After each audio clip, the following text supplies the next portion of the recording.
এই সময়ে এসে মানে পৃথিবীতে সবকিছু তো আসলে উন্নতির দিকে যায়। আমাদের দুর্যোগ ব্যবস্থাপনার উন্নতিটা আসলে কতটা আপনি দেখতে পাচ্ছেন? কেন আমরা যে শহরটাতে বসবাস করছি তার ভয়াবহতা আপনি এখানে থেকে দেখেছেন। মানুষ কিভাবে অফিসগামী মানুষ কিভাবে ভোগান্তির শিকার হয়েছে, ছেলেমেয়েরা পরীক্ষা দিতে গিয়ে কিভাবে ভোগান্তির, সারা দেশের কথা যদি বাদও দিই, একেবারে আমাদের চোখের সামনে ঢাকা শহরের অবস্থা দেখেছেন। এই পরিস্থিতিতে কেন আমরা পড়ছি? আসলে সায়েন্স অ্যান্ড টেকনোলজির অনেক উন্নতি হয়েছে, এটা ঠিক। মানে এগুলো মানব সৃষ্ট আমাদের বিজ্ঞান এবং যে টেকনোলজি, এগুলার চরম উন্নতি হয়েছে। আজকে আমরা এই যে এখানে কথা বলি এবং উন্নতির চরম শিখর এখন চলতেছে। কিন্তু আমাদের যে এর সাথে সাথে উন্নয়নও তো আমাদের দেশে হয়েছে। তো এই উন্নয়নগুলা গত 50 বছর যদি দেখেন, কোনো উন্নয়ন মানে পরিকল্পিত উন্নয়ন হয় নাই। যেমন উন্নত দেশে আগে শহর করার আগে ওই শহরের ভূমিরূপ বা তার ল্যান্ড ফর্মগুলো কেমন, কোথায় উঁচু কোথায় নিচু, এগুলো দেখা হয়। তার ভূতাত্ত্বিক কন্ডিশন দেখা হয়। তারপর একটা ডিজাইন করে একটা আরবান প্ল্যানিং করা হয়। তারপর এখানে রাস্তাঘাট করা হয়। রাস্তাঘাট করে প্লট দেওয়া হয়, ওইখানে মানুষ বাড়ি করে। আর আমরা কি করি? আগেই জমি কিনি। এটা লোল্যান্ড হোক, জলাশয় হোক, 10 হাত পানির নিচে জমি কিনি আমরা, কিনে এটা একসময় ভরাট করি। তো ওই যে যেই পানির নিচে জমি কিনলেন, ওইখানে তো এই শহরের পানিগুলো গিয়ে জমে।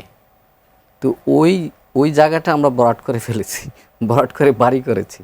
এখন এই যে এই যে কয়েকদিন যে বৃষ্টিপাত হলো 2-3 দিন ঢাকা শহরে, ঢাকা শহরটা খুবই সুন্দর একটা ভূপ্রকৃতি এবং আমরা যদি ল্যান্ডফর্ম বলি, একটা একটা শহর করার জন্য একটা ইউনিক একটা জায়গা। হ্যাঁ, এটার মধ্যাঞ্চলটা উঁচু, একেবারে সদরঘাট থেকে গাজীপুর পর্যন্ত অনেক উঁচু, 6 থেকে 12, 13, 14 মিটার পর্যন্ত। তাহলে জলাবদ্ধতা হচ্ছে কেন?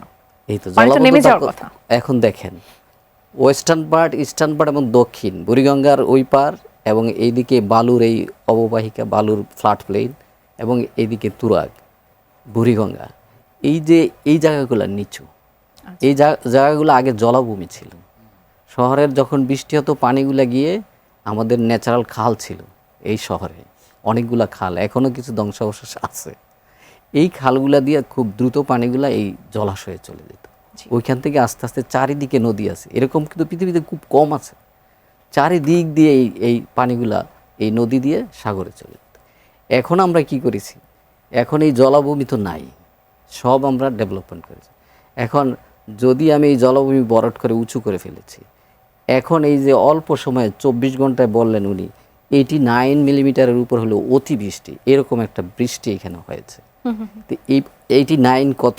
অর্থাৎ 9 সেন্টিমিটার, 9 সেন্টিমিটার এরকমের পুরো এলাকাটায় এরকম বৃষ্টির পানি জমছে। পানিটা যাবে কোথায়? এটা তো রাস্তায় থাকবে।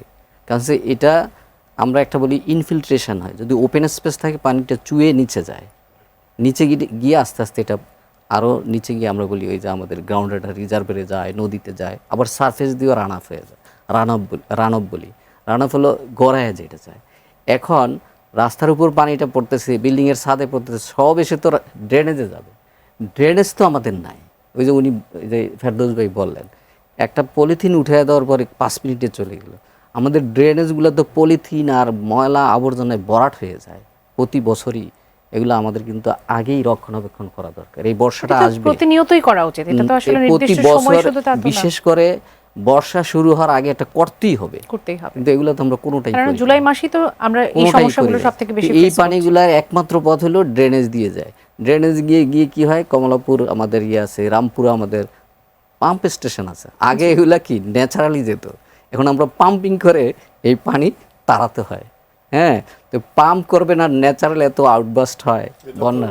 পাম্প করে কয়দিন লাগবে? 3 দিন লাগবে। 3 দিন লাগছে, আগামীতে 5 দিন লাগবে, এরপরে 10 দিন লাগবে, 15 দিন লাগবে। একসময় যাবেই না ঢাকা শহরের পানি, এরকম ভয়ঙ্কর।